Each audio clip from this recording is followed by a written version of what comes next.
Olá pessoal, eu sou o Victor e nesse vídeo nós vamos ainda resolver mais alguns problemas sobre o princípio da casa dos pombos, certo? O primeiro problema é o seguinte, você tem uma tabela aqui 10 por 10, certo? E em cada uma dessas casas você vai escrever um certo número inteiro, certo?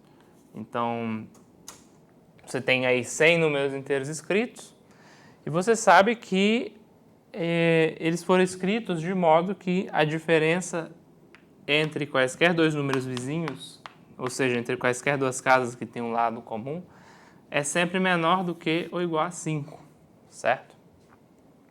Então aí, o que o enunciado pede é que você prove que há dois números desses que estão escritos na tabela que são exatamente iguais, certo? Bom, então, como é que eu vou olhar para esse problema? É o seguinte, se você tem um certo número aqui escrito, você sabe que a diferença para esse aqui é no máximo 5, certo? Então, quando eu faço esse salto daqui para cá, a diferença entre esses dois números é no máximo 10, tá? Porque aqui eu avancei no máximo 5 casas e aqui eu avancei no máximo 5 casas, certo? E aqui eu tenho uma desigualdade triangular, né? Essa distância aqui é no máximo 5, essa distância aqui é no máximo 5, portanto, essa aqui é no máximo 10. Eu posso ir seguindo esse raciocínio, né? Essa distância aqui entre essa casa e a primeira que eu marquei lá é no máximo 15, certo? A distância para essa próxima casa aqui é no máximo 20. A distância, eu digo, a diferença entre os números que estão escritos nessas casas, certo? Bom, se você for seguindo assim, você vê que a quantidade de saltos que você tem que fazer para atingir uma casa através da outra, né? Se você seguir num rumo mais ou menos inteligente aqui, se você não der voltas, certo?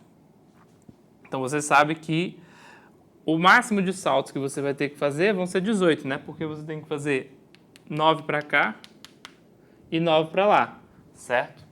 Então, o que eu posso afirmar é que quaisquer dois números que estejam escritos nesse tabuleiro têm diferença, eles têm uma diferença que é no máximo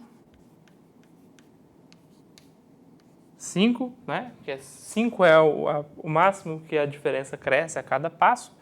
Como você dá no máximo 2 passos para chegar de qualquer casa do tabuleiro, perdão, no máximo 18 passos para chegar de qualquer casa do tabuleiro a qualquer outra, então você sabe que a diferença entre quaisquer dois números que estejam escritos no tabuleiro é no máximo 90, certo? Então eu vou imaginar o seguinte, tem um número mínimo, né, que está escrito nesse tabuleiro e tem um número máximo, certo? Então, digamos, por exemplo, que esse número mínimo fosse 1, então eu sei que esse máximo aqui não pode passar de 91, né? Assim que você consegue dizer que os números todos que estão escritos no tabuleiro estão contidos num certo conjunto de 91 inteiros consecutivos.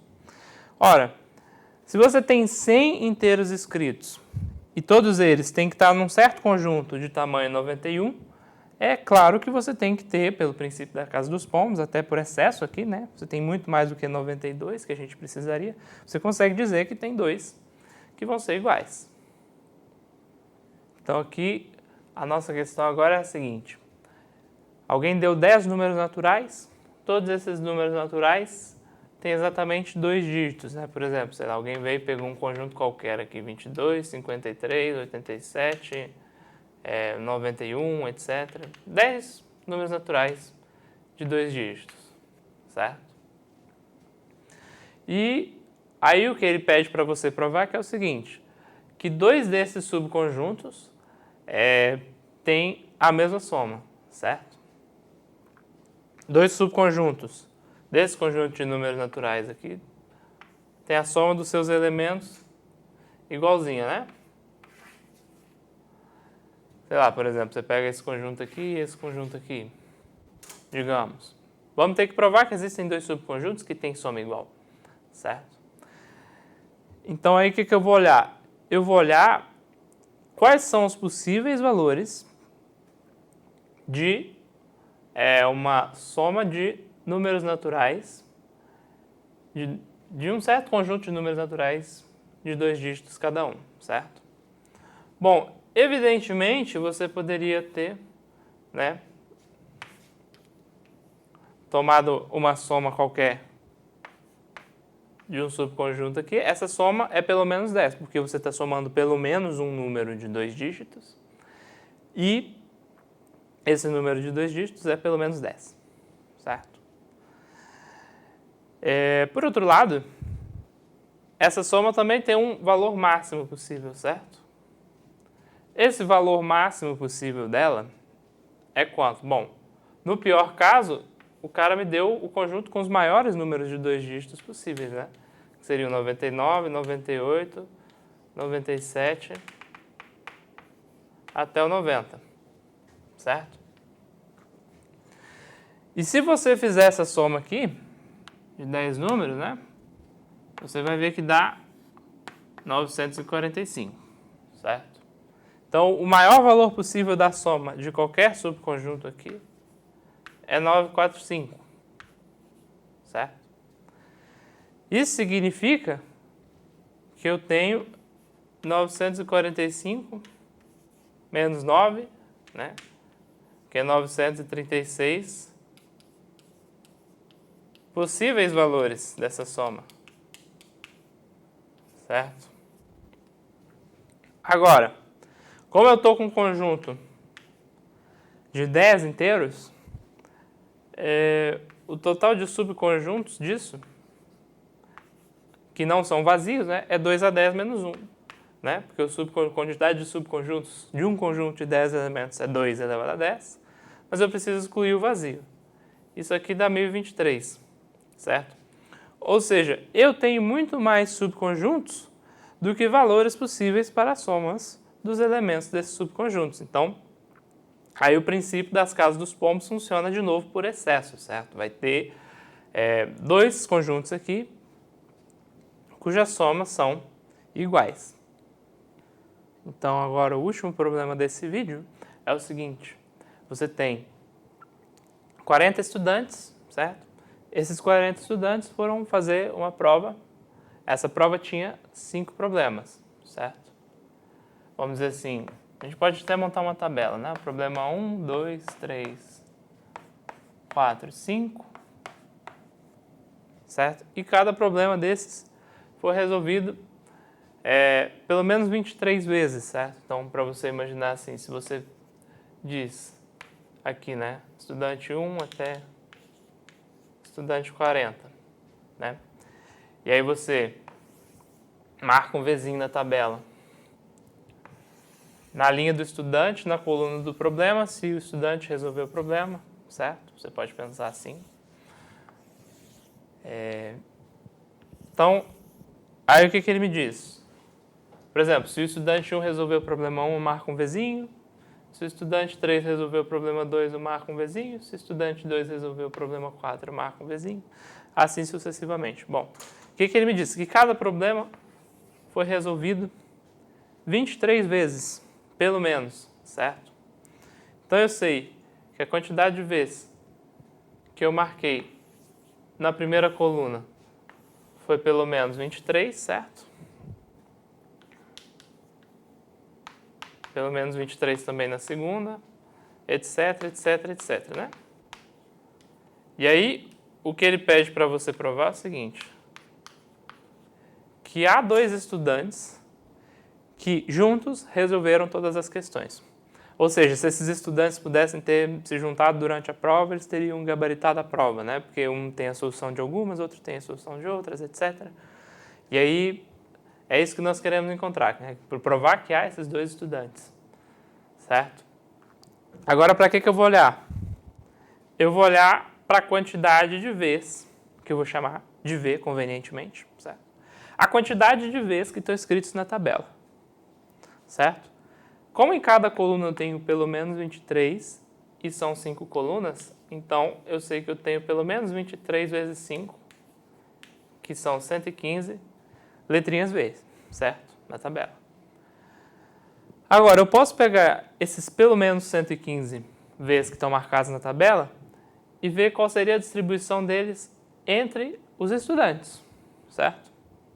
Então, em vez de eu olhar para as colunas, agora eu vou olhar para as linhas, certo? Como você tem 40 estudantes e 115 problemas, imagina que você está distribuindo esses 115 problemas para os 40 estudantes, certo? Isso é o princípio das casas dos pombos na versão média, né? Quer dizer, se a média da quantidade de problemas resolvidos por cada estudante foi pelo menos 115 sobre 40, certo? Então, quer dizer que pelo menos algum estudante não estava abaixo da média, certo?